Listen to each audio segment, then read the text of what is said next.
Welcome to Samba Samba. Enjoy the video.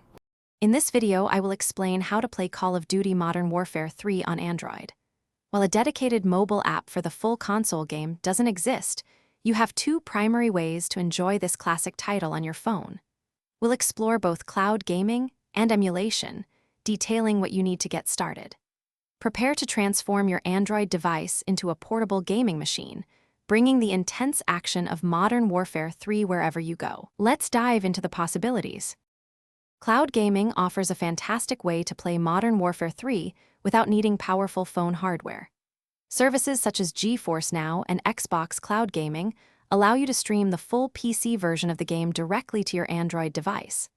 You'll need a stable and fast internet connection, ideally 50 megabits per second or higher, to ensure smooth gameplay.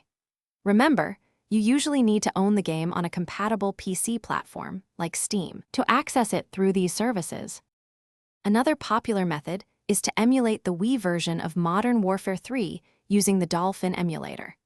This approach requires a reasonably powerful Android device, ideally with at least 4 GB of RAM and a strong processor for good performance. You'll need to download the Dolphin emulator application and acquire the game's ROM file. Proper configuration of the emulator settings, including graphics and controls, is crucial for a playable and enjoyable experience on your mobile device. To truly enhance your Modern Warfare 3 experience on Android, consider a few key optimizations.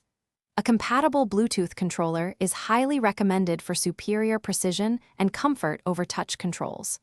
For cloud gaming, a stable, high-speed internet connection is paramount to minimize latency.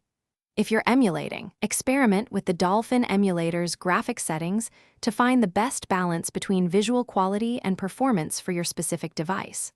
Also, ensure you have ample storage, at least 5 GB, for game files. Thanks for watching. Consider subscribing if we helped you.